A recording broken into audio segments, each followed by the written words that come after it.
يعني سؤالين بس يعني للعقول اللي اللي عندها عندها منطق. سؤال أو عدة أسئلة، بضعة أسئلة. هو كولر طلب من إدارة الأهلي قال لهم أنا عاوز زيزو؟ أظن أي أي حد حد عنده منطق هيبقى عارف إن ده مش صحيح. عمر ما كولر هيطلب لاعب زي زيزو هو أصلا عنده اللي زي زيزو. أحسن. ولو عايز يجيب لاعب وينج هينزل يجيب. شفت الوينج اورلاندو وصن داونز اتنين الاثنين عندهم ناج. ايه ده يا عم؟ ايه ده يا عم؟ يعني ال 90 دقيقة اللي لعبهم الاهلي هنا في القاهرة ما شفناش تمرقيصة من لعيبة الاهلي. شوف لعيبة صن داونز كانت بتمرقص ازاي وبتمرقص قد ايه، والجرأة بيلعب ورا وبيمرقص ورا عادي. ان شاء الله. هي طبعا فرقة منظمة، عارفين من زمان ان صن داونز فرقة. تعال شوف اورلاندو فرقة واعلى من صن داونز. تعال شوف بقى بيراميدز. الكلام اللي انا قلته من فتره، شوف بيراميدز لما راح اشترى مين؟ اجيب مصطفى فتحي ولا زيزو؟ اظن هو بيراميدز لو عايز يجيب زيزو هيجيب ابو امه. زيزو ده بتاع فلوس. هيجيب زيزو وابو زيزو معاه. لو عايز بيراميدز بيعلي عليك انت نفسك، صح. لكن راح جاب مين؟ جاب الحريف، مش جاب اللاعب اللي الاعلام الزمالك بس عامل له زمبليطه. الناس بيه الزملكاويه غزوا بيه الاهلاويه، والاهلاويه لبسوا وغزوا بيه الزملكاويه. لا، راح اللاعب الحريف مصطفى فتحي، اللي من غباء اداره الزمالك ان هي مشت مصطفى ومشت غيره لعيبه كتير. الهبل لعيبه ورايحين مشوا اللاعب الولا اللي اسمه اوباما. تحت زيزو متمرق اوباما ده. شوف بيراميدز بياخد مين؟ مروان حمدي ده عنده دكه تغلب الاساسي بتاع الاهلي. دي الفرقه. مدرب انا عايز فلان وفلان وفلان وفلان. انت بقى لعبت على ايه؟ انت يا كابتن خطيب لعبت على انك تضعف المنافس. هو ما بقاش منافس واحد، ده بقى في منافس تاني اسمه بيراميدز، ومش هتعرف تنافس معاه في الفلوس. انت لعبت على انك تضعف المنافس، ما لعبتش على انك تقوي نفسك.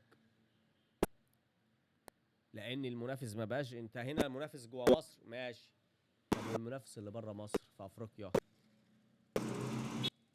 انت من كام سنه رحت جبت بيرسي تاو لعيبه، وجبت فلان، وكان عندك كذا لاعب من افريقيا لعيبه، ولا زيزو ولا بتاع ولا الكلام ده، ولا بن شرقي حالا مش زي الاول برضه.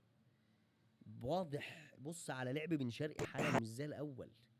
هو الدماغ فيه كوره بس مش هو بن شرقي بتاع الزمالك بصراحه. حتى في منتخب المغرب ما خدوش معاهم كاس العالم. بن شرقي حصل له اصابه، انت جبته وانت عارف، ولا انت جبته برضه قصه عند اداره الاهلي ضربت اداره الزمالك على فاهم. هنفضل كده. اداره بتكسب اداره، عايزين بقى فريق يكسب فريق. من ساعه ما اشتغلت حضرتك في شغل ان الدوري ادارات والاهلي ما بيكسبش الزمالك في الدوري، الكوره الحقيقيه اللي بجد، الدوري اللي بجد، مش الدوري اللي في بال حضرتك بس، دوري الادارات، ان انا قدرت تكسب اداره الخصم. ايه حضرتك سرحت في دوري الادارات ده قوي، وبقى عندك هوس شخصي. انت كده بتكسب لشخص، مش بتكسب للنادي.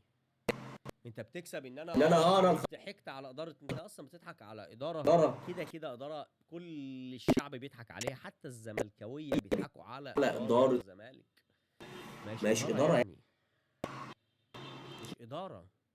انت لقيت الند والخصم سهل، قلت افضل خلاص بقى طنشه بقى، بص للنادي بقى يا كابتن. العيب مش في كولر يا كابتن، اوعى تقول لي ان العيب في كولر بقى له 3 سنين في النادي، وكنا بنقول عليه احسن مدرب جه في اخر 10 15 20 سنه. ايه يا كابتن؟ من بعد جوزيه احسن مدرب كولر واحسن من موسيماني. مش حصل مش اعلامك نفسه اللي قال كده في قناه الاهلي كمان؟ مش حصل. وكولر كولر فعلا بقى وحش. كولر إيه كنا لسه جايبينه من شهر احنا يعني يعني اكتشفنا انه وحش النهارده. ده بقى له 3 سنين في النادي يا كابتن. ده جاب 11 11 بطوله. بطولة كان كولر هو اللي هيشيل اللعب اللعب في الآخر. ولا العك اللي كانت بتعمله الاداره يعني؟ يعني مش العك. مش العك اللي بتعمله الاداره. اروح اجيب كهربا يلعب له موسمين ويركن والنادي يدفع قد كده فيه، ولا ايه يا كابتن؟ ولا خلاص هي الفلوس بقت كده. نهر فلوس مفتوح يا كابتن. طب امام عاشور لعيب. خلاص. خلاص. انت ما بقاش في بالك المبادئ، وان هو شتم رموز الاهلي والكلام ده، ولما كان في الزمالك وخلاص بقت احتراف في احتراف. أهم حاجة البطولات. رغم ان الاهلي أصلاً اللي خلاه اهلي المبادئ، انه نادي عنده مبادئ. انت بتشيل الحاجه اللي خلت الناس تحب الاهلي وتبص الاهلي بعين بصه مش نظره. لا، ده الاهلي ده نادي المبادئ.